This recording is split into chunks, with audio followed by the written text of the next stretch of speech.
the Father, and of the Son, and of the Holy Spirit. Amen. Amen. Please be seated. A number of weeks ago, we discussed the topic of righteousness. We spent a couple of weeks doing so. We talked about how righteousness is a process or a cycle. Righteousness comes to us in salvation and works in us through sanctification, and then flows out through us in agape love. Today, in our gospel, we run into that word again. At the end of the gospel, we hear these words: unless your righteousness exceeds that of the scribes and Pharisees. I want to suggest to you that what Jesus is saying has to do with this cycle, or this process of righteousness that we've already talked about, particularly that last step, righteousness flowing through us to others. One author insightfully defines righteousness flowing through us, that agape love that we share, defines it as acts of justice. Consider what God declared through the prophet Isaiah in this morning's reading. The Bible said these words: "Is this not the fast that I chose, to loose the bonds of" what? What did it say that we were supposed to loose the bonds of? Injustice. Injustice. And then goes on to give us examples of what are acts of justice, what those acts of justice would be: to feed the hungry, to shelter the homeless, to clothe the naked, and to take care of the poor. We all remember the words of the prophet Micah. He has shown you what the Lord requires of you: to do justice, to love mercy, to walk humbly with your God. Our readings this morning define justice as failure on our part to act righteously, as failure to let righteousness flow through us, as failure on our part to love others. What we're really talking about here this morning is a subset of righteousness, that third step in the process of righteousness flowing through us. And it's known more in theological terms as justification and justice.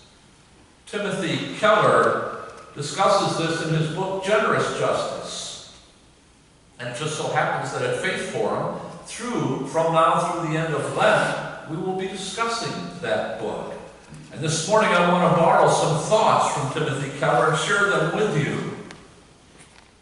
Justification is typically understood as a simple little saying that goes like this: justified, never sinned.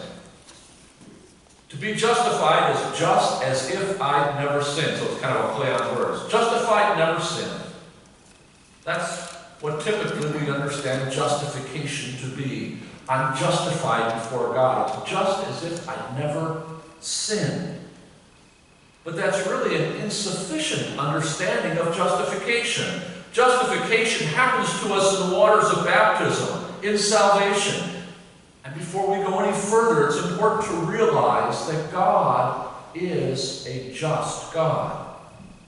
And being just, God demands justice. And because of our sin, there was a price to be paid for justice to be satisfied. And so, because we weren't able to, God paid the price. God became human, and Jesus died for our sins. Justice demanded a sacrifice for sin, and Jesus made the sacrifice. He paid the price because we couldn't pay it. And so, in justification, there's two things that happen for us and to us. First, you and I are forgiven. We are forgiven by God.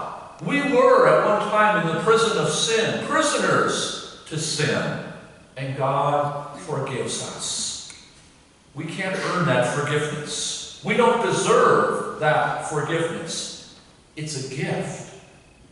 Because of God's grace, we receive this forgiveness, and we are justified before God. But being forgiven is often misunderstood. A prisoner is forgiven and leaves jail. And figuratively, they leave jail with their heads somewhat bowed down, slowly walking away from prison, trying to re-enter society, and always having this stigma of having once been a prisoner, because it never leaves their record. They were a felon, a criminal, and many times they can't get a job because of that. They can't get an apartment because of that. They can't pass a background check because of that. They are not really accepted back into society. Forgiven maybe, but always an outsider. Justification, therefore, is more than just forgiveness. Justification is also restorative. Justification means acceptance. We are accepted. We are accepted. God accepts us in His presence because we are justified, because of the sacrifice and the price that Jesus paid, because of the grace freely given to us. When God looks at us, when God looks at me, and when God looks at you, He sees the sacrifice His Son paid. He sees His Son in us. And we are accepted in the Beloved. Not only forgiven, but accepted because of God's grace. Acceptance. We can't earn it. We don't deserve it. It's a gift. We are justified before God because of God's grace. In speaking of acceptance, Keller uses this example that I share with you. There was an old man, old in age. He was once young, and he was a soldier in a war. He had fought bravely, and now in his latter years, he was accused of a crime. And the military police were coming to arrest him. And as they come into his presence, they see this old, ragged, run-down man, a shell of what he used to be. Now he's accused of a crime, presumably guilty of the crime because they're coming to arrest him. They're just about to grab him and drag him off forcefully, cuffing him and taking him to throw him into prison. And just as they're ready to grab him, the tie on his suit moves, and it gets moved to the side. The MPs look at him, the military police. They look at him and they see what was hidden behind the tie. It was the Congressional Medal of Honor. He earned that many years ago, fighting bravely in a horrible situation. What do the military police do? They do what the rich tradition of the military always does. They immediately jump to attention and they salute. They salute this old man who in his younger years earned the Congressional Medal of Honor. Even a 4-star general will stop, snap to attention, and salute the most junior-ranking person when they wear the Congressional Medal of Honor.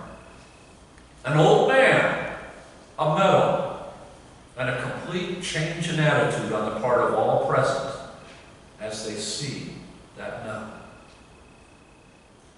This is what God sees when He looks at you. He doesn't see someone who was guilty of sin. He sees, in essence, the Medal of Honor, not the one that Congress gives, but the one that Jesus won. He sees that act of Jesus, the sacrifice He paid, and the innocence that He puts upon us. We are accepted in Jesus Christ. We are accepted in the presence of God. That's justification. Forgiveness and acceptance, and it's all because of grace. We can't earn it and we don't deserve it. It is a gift of grace from God. And when we understand this, when we digest this truth, when we wrap our arms around the reality of who we are because of Jesus and how God views us, how God forgives us, how God accepts us, it's a game changer. God has done everything for you and for me. He makes us righteous through the crucifixion, death, and resurrection of His only Son, through Jesus, we have been justified. We are forgiven and accepted, all because of God's grace. And so the question that remains for us to answer is this: what will we do because of our justification? What will we do because we've been forgiven? What will we do because we've been accepted? Can we really keep all this inside of us? This is what Jesus was referring to in today's gospel when he said, unless your righteousness exceeds that of the scribes and Pharisees, righteousness flowing through us loving the other, what will we do because of what God has done? God has done his part. Grace is ours to be had. Jesus has done his part. The price is paid, salvation is ours, righteousness is ours, and justification is ours. This week, may we remember how we have been forgiven, and may we remember how we are accepted before God.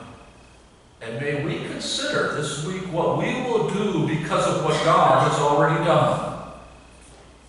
How can our righteousness exceed that of the Pharisees?